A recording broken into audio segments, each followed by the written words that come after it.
Lockdown के दौरान गरीब, बेसहारा व असहाय लोगों के लिए सरकार द्वारा आया अनाज निचले अधिकारी ही चट कर गए और बचे हुए अनाज को छुपाकर रख लिया गया।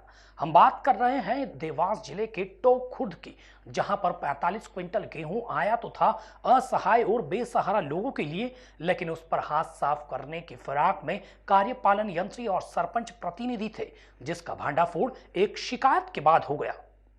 तो खुद सीईओ और अमोन के सरपंच प्रतिनिधि चेतन भाटी ने मिलकर इस पूरे भ्रष्टाचार को अंजाम दिया। देवास के सीईओ ने शिकायत के बाद जब संज्ञान लिया और मौके का मुआयना किया तो 30 क्विंटल गेहूं प्राप्त हुआ। अब आप ही सोचे कि लॉकडाउन में कई लोग भूख से तड़पते रहे और इन दोनों ने चंद पैसों की लालच में ईमान को ही बेच दिया। इस तरह का आरोप मेरे भी कहीं और ऐसा नहीं आया, और आपके कहने के आधार पर ये बात मैं सुन रहा हूँ। 45 से 50 कुंटल गेहूं आपके सानिध्य में आए थे, कहाँ है?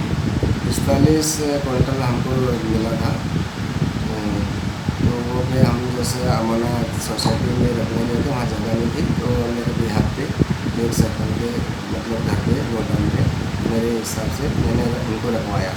ये सुरक्षित जगह है, वहाँ रखवाया। ये आपको सरकार ने रखने के लिए दिए थे या बांटने के लिए दिए थे गरीबों को? नहीं, रखने तो उस समय की बात है, लॉकडाउन में जब लोग नहीं आ पा रहे थे, ऐसे स्थिति में वहाँ पे हम बाहर नहीं भिजवा पा रहे हैं, उनको लोग नहीं पा रहे थे। ये गेहूं तो लेकिन लॉकडाउन के चलते ही आए थे आपके पास कि गरीब लोगों तक पहुंचाया जाए।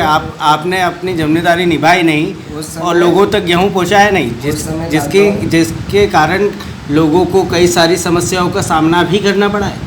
उस समय लॉकडाउन लग गया था, तो कोई हर पंचायत में किसी को आने नहीं दे रहे थे। पंचायत वालों ने पूरा लॉकडाउन गांव के गांव पंचायत की पंचायत कर रही थी। ऐसी स्थिति में वो इस मामले को लेकर जब जनपद सीईओ से बात की गई तो उनका कहना है कि इस लॉकडाउन के दौरान में कोई गेहूं लेने नहीं आ पाया, इसलिए हम उसे अब वितरित कर रहे हैं।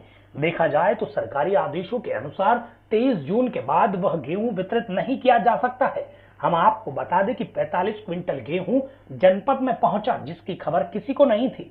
इस बात का फायदा उठाकर जनपद सीईओ के द्वारा इस गेहूं को छुपाने की कोशिश की गई, लेकिन वहीं जनपद उपाध्यक्ष को इस विषय का जैसे ही पता लगा, वह इस विषय की छानबीन में लग गए और आखिर बाकी छुपाए हुए गेहूं कहां रखे हुए थे, इसकी पड़ताल करके जिला पंचायत सीईओ और एसडीएम को दी गई।